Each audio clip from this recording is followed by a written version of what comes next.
Cancer ఉంటుంది. Several అంటే risky factors ఏంటి క్యాన్సర్కి, మరియు ప్రివెన్షన్స్, సిమ్టమ్స్ అండ్ ట్రీట్మెంట్స్ ఏంటి అని ఈరోజు నేను చెప్పబోతున్నాను.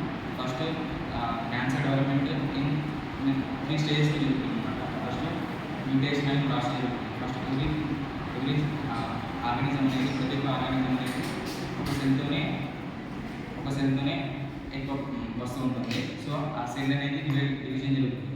ఇప్పుడంటే మేల్కి ఫీమేల్కి క్రోమోజోమ్స్ మొత్తం 23, 23, 46 క్రోమోజోమ్స్ ఉంటాయి.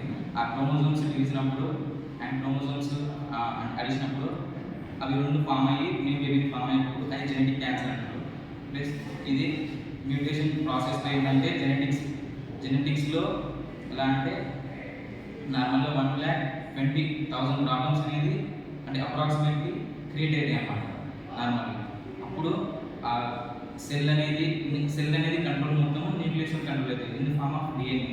న్యూక్లియస్లో డిఎన్ఏ ఫామ్లో ఇన్స్ట్రక్షన్ అనేది ఫామ్ అయ్యి ఎంత గ్రో అవ్వాలి, ఇప్పుడు డిస్మాంటిల్ అవ్వాలి అనేది జరుగుతూ ఉంటుంది అన్నమాట. సో ఇది మ్యూటేషన్ ప్రాసెస్లో ఇది జరుగుతుంది. నెక్స్ట్ అన్కంట్రోల్డ్ గ్రోత్ అనమాట. అన్కంట్రోల్డ్ గ్రోత్ అంటే ఏంటంటే నార్మల్గా ఇప్పుడు సెల్ అనేది అది మ్యూటేషన్ ప్రాసెస్ అది మర్చిపోయి నార్మల్గా సెల్ డివిజన్ అప్పుడే అది అంటే దాని బిహేవియర్ని మర్చిపోయి దాని సిమ్టమ్స్ అని మర్చిపోయి అది డివైడ్ అయినప్పుడు అది డిస్ట్రాయ్ అయిపోవాలి. కానీ డిస్ట్రాయ్ కాకుండా అది డివైడ్ అయిపోయినప్పుడు అనేది ఈ క్యాన్సర్ సెల్స్ అనేవి ఫామ్ అవుతాయి. క్యాన్సర్ సెల్స్ అనేవి త్రూ అవుట్ ద బాడీ ఎక్కడైనా రావచ్చు, from the bottom of the tip to head వరకు ఎక్కడైనా రావచ్చు.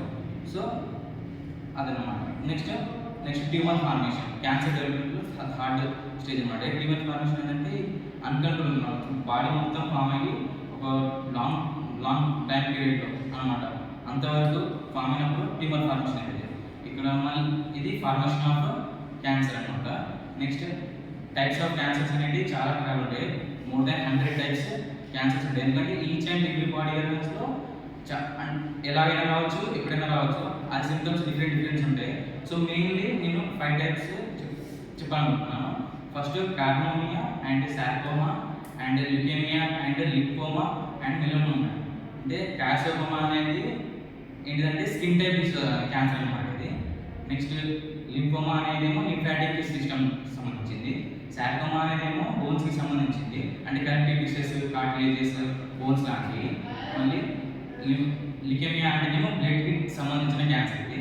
సో ఇవి types of cancers mainly 5 types ఉంటాయి. అంటే నార్మల్గా 100 టైప్స్, మోర్ దాన్ 100 టైప్స్ ఉంటాయి. సో ఇది టైప్స్ ఆఫ్ ఫార్మర్స్. మన రిస్కీ ఫ్యాక్టర్స్ ఆఫ్ క్యాన్సర్స్ ఏంటి అంటే ఎన్విరాన్మెంటల్, మరి life styles, normal ageing, genetics. Life styles ఏంటంటే స్మోకింగ్ అండ్ కెమికల్ ఎక్కువ కన్స్యూమ్ చేయడం, త్రూ ఆల్కహాల్స్, అలా లైఫ్ స్టైల్ థింగ్స్ ఇవన్నీ. నెక్స్ట్ ఎన్విరాన్మెంటల్ అంటే ఫర్ ఎగ్జాంపుల్ మనం తీసుకున్నట్టే సింగరేణి, ఆ బొగ్గు గనులలో అలా అవిటికి వాళ్ళకు కూడా స్కిన్ డిసార్డర్స్, అలా ల్యూకేమియా లాంటి బ్లడ్ డిసార్డర్స్, అలాంటి క్యాన్సర్స్ మీద రావడం చాలా ఎక్కువ ఛాన్సెస్ ఉంటుంది. నెక్స్ట్ జెనెటిక్స్ అంటే చెప్పిన క్రోమోజోమ్స్ మిస్ఫాక్టర్ అయిపోయి తర్వాత చిన్నప్పుడే, అందుకోసమే చిన్నపిల్లలకు క్యాన్సర్ వచ్చే ఛాన్సెస్ ఎక్కువ ఉంటాయి అన్నమాట జెనెటిక్స్ వల్లనే. నెక్స్ట్ ఏజ్ అనేది as increasing of age cancer అనేది కూడా ఇంక్రీజ్ అవుతూ ఉంటుంది. సో క్యాన్సర్కి ఎంత ఎర్లీ స్టేజెస్లో మనం ఎంత ఎర్లీ స్టేజ్లో మనం క్యాన్సర్ని ఐడెంటిఫై చేసి అంత క్యూర్ అనేది వస్తుంది. నెక్స్ట్ ట్రీట్మెంట్స్ వల్ల క్యాన్సర్ ఏంటంటే నార్మల్గా ఫస్ట్ నేను ఎగ్జాంపుల్లో స్కిన్ టైప్ క్యాన్సర్స్కి తీసుకుంటాను. ఫస్ట్ సర్జరీ చేస్తుంది అంటే క్యాన్సర్ ఐడెంటిఫై చేసిన తర్వాత సర్జరీ కాలేదనుకో రేడియోథెరపీ ఉంటుంది. రేడియోథెరపీ ఏంటంటే యూవీ రేస్ని మొత్తం అంటే స్కిన్ పైన పెట్టారనమాట. అంటే దాని ద్వారా ఆ ట్యూమర్ అనేది మొత్తం డిజాల్వ్ అవుతుంది.